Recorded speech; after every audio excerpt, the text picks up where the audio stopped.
vlog. Today we have a surprise. I'm just ready to this towel. And before we get started, make sure to like, subscribe, and click that bell. Now it's time to reveal the prize. 3, 2, 1. Betty gave birth to a little baby boy. How many baby boys? 2. And where are we going with this one today? To this bottom, Culpeper. In Culpeper, yep. Turn left onto Mine Run Road. Blake, why is it important to disbud a goat? Because if the horns go too long, then the horns might get stuck in the fence while you're tied. Yeah. Or it could hit you. Yeah. That's why we have to get them disbudded. Yeah. So it's important because it's for the safety of the goat and others, right?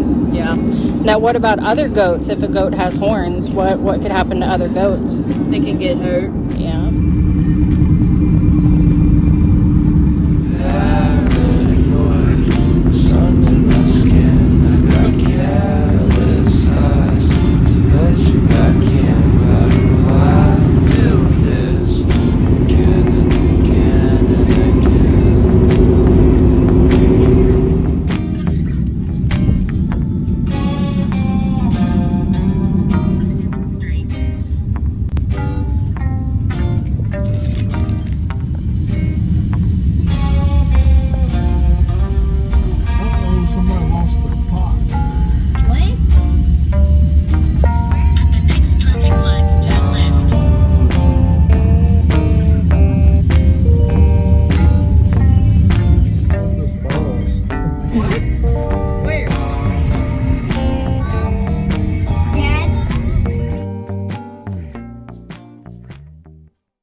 Called a disbudding box. This box is specially made for baby goats to go inside while we're doing procedures like their horns, doing their tags on their ears, anything that we need to do kind of with their face and head. Not so good for vaccines and things because they're going to be down inside a box, obviously. This one's built for Nubian kids, but I have some little stilts inside so he can stand on top and he should be okay. So we're going to put him inside here. My usual order if I'm going to do my kids is to go ahead and do their ears first. That's the tattoos, but since we're not tattooing today, we're just going to get right into a bad haircut, which will help me see really well where those little horn buds are on his head. And the goal of what we're trying to do today is to take our very hot iron that's been plugged in for about half an hour, and we're going to make sure that those little buds that you can feel on top of his head don't connect to his skull. So I'm going to cauterize a circle right around the outside of that bud, and then that means that it will never get to grow and connect to the skull and turn into a horn. So like I said, the worst part is going to be the very bad haircut. He's going to feel about maybe 10 seconds of pain, and then it's going to cauterize and kill those nerve endings, and then he will be upset for a few minutes, and then he'll go back to being snuggled and forget all about it. So we'll go ahead and get him set inside the box. So I put the t-shirt in. That's just like a little extra thing that I do. That's a way to help me get him back out at the end. Yeah. So he just will straddle that. Yep, and his little face will stick out this end. You can find plans for these online. They're pretty common. Most farmers that do this a lot have them. Yes, and see, I told you he's going to be very mad about being inside the box. Oh, goodness. Oh no, it's the worst day ever.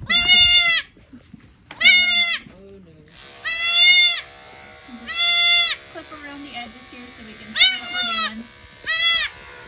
And so I don't get a big whiff of smoke from his burning hair.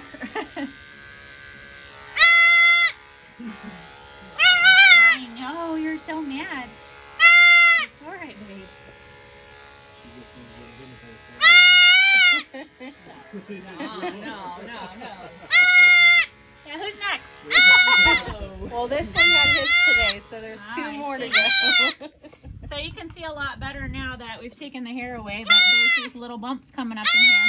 And like I said before, those are actually, right now, they're made of skin and hair. And and they will fuse onto his skull and turn into a horn. So what we're doing is we're going to take that iron and we're making a circle right around the edge there so that that never fuses onto his skull. You can see with the little boys, it's not on the little girls that won't do it, but they almost start to make like a V shape into the middle here. And this part gets very prominent. That's the part that if they're going to butt each other, that they hit right in that spot, that kind of V shape in the middle there. So we get that real early and make sure that that doesn't become a big scur on the front. Otherwise, we can end up with like some weird horny bits on the front of there. I'm going to use, I'm just going to push straight down and I'm going to wiggle in a circle like that so that we're making a nice ring. And obviously the iron is good and hot now. Oh. Okay, buddy, hold still. Ready? I know. Wow, look at that. So you can see that the copper color is almost all the way around, but I want to make sure that I get a good solid circle like that. So I'm going to hit him one more time. I'm just letting it cool off a little bit in between because it is right next to his brain, so we don't want to heat it up too much. One more, buddy. I know. And there we go. Yeah, That's the gotta first one is hurt, done. Mom. well, Yeah, she it's said pretty he- hot. She said he feels it for a short bit, and then after that it kills it, so he doesn't feel it anymore. I know. All right. Now I get the other side. And this is why I wear gloves. Watch your ear, buddy. Hey. Gotta hold still. We got the hair on your ear too. I'm sorry.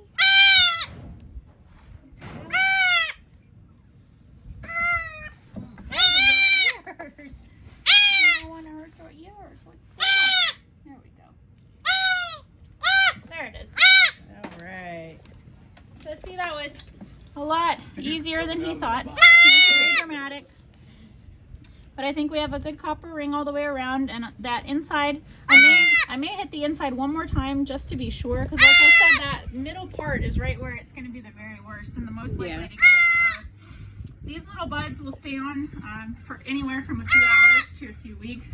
Just depends on the goat, if mama licks him or if he knocks on something. It's not a bad thing if it has a little bit of blood there. You can put a little neosporin or something if you want to. Don't use iodine. It's not safe for the fact that they just had heat there. Okay. They can have some swelling issues. So you don't want that. What about blue coat? Is that okay? Blue coat would be fine, yeah. Okay. Hold still, babes. I know. Hold still, one more time. There we go. I know. But we don't want you to have to do this a second time. There we go. Perfect. Hair and skin burn. Stinky. Smells like roast goat. Very bad at taking care of the baby, so there were 4 when we started and only 1. So she came to live inside the house. She lives with the dogs, and she comes to give them. Yeah, during like in the evenings and during bad weather, she's in the house, and then during the day now she's out all the time.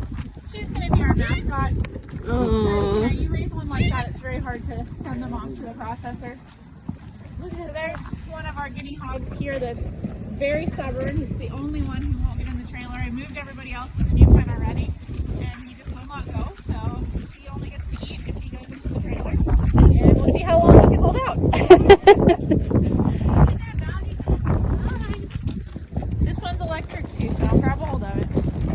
Almost all of these are mamas. There's a couple little neutered males in here, but mostly, you know, the poor Fred's gonna be the one that comes to say hi. Hi, buddy. But all but a few of these are pregnant, so we'll have lots and lots of babies coming soon. When they're, we sold them to a friend of ours, and she had to go take care of her mom years, so we have enough new genetics now to be able to keep our own bucks and breed, go back and forth, but all of these are descended from those 2 females. Oh, nice. They're gorgeous. Like 6 months ago, I guess, I got a call from a lady that lived up the road and asked if I was missing any pigs. And the first thing I said was, hey, what color are they? Because all of our pigs are black pigs. And she says, it's a big pink pig. No, it's not my pig, thankfully. She says, well, animal control said they can't catch it, so they're going to have the sheriff come and they're just going to, you know, take care of her. We don't want her in our yard. And I said, well, I'll see if I can come and catch her. So I went over and I stopped the trailer and opened the door. And I said, hey, pig, come here. And she jumped in the trailer. Been here ever since, huh? Yeah, and we tried finding her owner, but nobody came forward. So her name is Petunia. nice little piggies. Hi, Petunia. Oh. You leave me be. That's right, 800 or 900 pounds. What I was going to say right now is Blue is actually one of the biggest American guinea hogs ever recorded. He's over 400 pounds. Guinea hogs generally don't get that big. I mean, 250 to 300 is pretty much average. So he's a gigantic. Guinea hogs take almost 2 years before they're ready to go to the butcher. So I have pigs here that will go to the butcher for 2 years.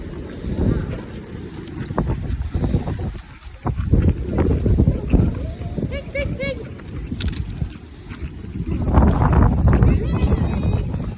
Oh wow, look at them all.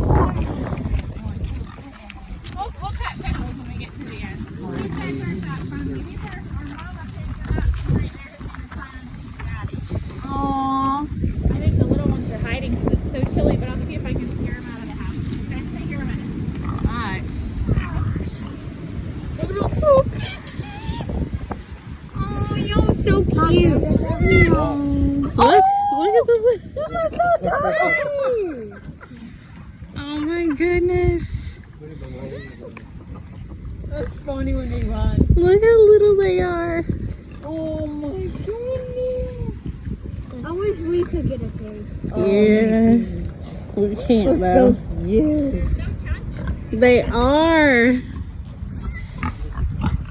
They're about 3 weeks old now, so you can imagine when they were first born how small they were. Oh my gosh. Do they slip out? The house, there's a bunch that goes back that way, and then there's 20 acres that yellow grass is sort of the front of. It goes all the way out to the road and all the way back that way. Hey, I Okay. how can you get to all the back pigs and fun? That's not easy, to be honest. Most of them I tell apart by size. That, you know, I know they're about a certain age when they're a certain size. Otherwise, I just tell them apart by which pen they're in. So I know that that's Blue because he lives over here. Although if you look at them, he's got kind of a distinct look compared to the other guys. Some of them are short and fat, and some of them are tall and thin. That's the cool thing about guinea hogs is that they're not like any other breed of pig. Most pigs, they want them all to look the same because they want to know that every time you take one to the butcher, you're going to get exactly the same amount of meat. Nobody ever did that with guinea hogs, so they were bred on every farm. Every farmer bred hogs to meet the needs of that particular farm. So if one farmer had a lot of land, but he didn't want to feed any only kept the pigs doing really well and never had grain. And if another farmer didn't have very much land, but he had a lot of grain, he only kept the pigs that did really well on a lot of grain. So you get some that are big and some that are little, some that have short legs or long legs. Tony, what a mama pig. Watch the wire. Watch the wire, but you can scratch her. Oh my, it's very rough, isn't it? So weird. Yep. You know, they used to make Watch the airbrushes wire. out of pin Hold on, Benji. and put them Honey, can you pick him up? in your handle and make it into a hairbrush. That feels like the bottom of that black, I had an uncle. that red brush.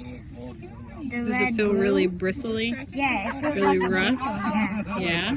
They'd live over the back and stuff and carry them. You can scratch her hard. Say bad. She likes it. Because she can't reach over there to scratch. Oh, girl, mama. She's so pretty and dirty at the same time. Yes. That's a small litter for hogs.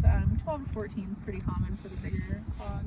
And she's got, I mean, she should be able to accommodate 6 on each side pretty easily. Yeah. Guineas usually only have about 4 nipples on either side because they're just such a shorter bodied pig. So it's good for them to not have gigantic litters. I had one litter of 12. That was my biggest litter I ever had of guinea hogs, piglets.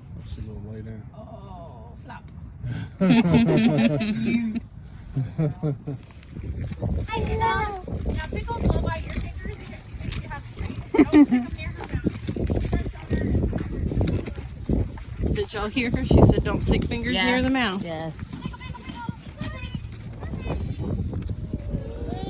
Oh, come on. Pig. Hello. There she is. Oh, now she's very soft. She lives in the house, wanna so she's shut got that? the soft, posh life. It's a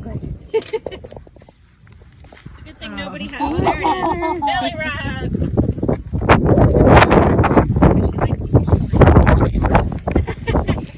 Oh, goodness. Benny, you gonna pet this one? I did. Oh, you did? Oh, this is my favorite. Well, if you get too excited, it scares her.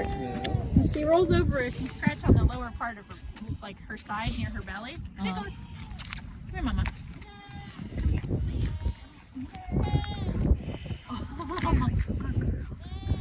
Most guinea hogs will actually. They kind of just flop over. There we go. But you can see how chunky she is. Well, like I said, all she eats really is grass and a little bit of her veggie scraps. So they're very hardy pigs, but she also lives the life of luxury. Oh, belly rubs. Legs straight out.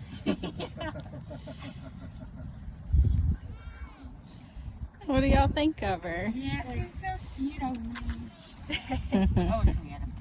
Well, maybe someday when you get a place where you can have pigs. Oh, yeah.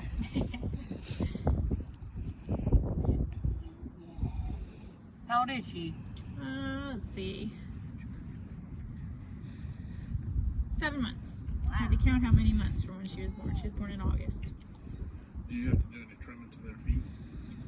Not usually. They're pretty good about wearing their own down. Yeah. I've had one or two of the older sows, like, eventually need it. Maggie had to have hers, the cow, not too long ago, but usually they're pretty good about wearing them down. Yeah, we had a farrier at the house yesterday. She's got a miniature donkey. Mm-hmm. We trimmed her feet yesterday. Yeah, horses and donkeys are not as good, especially because we've bred them for other purposes. They're not as good as at keeping their feet.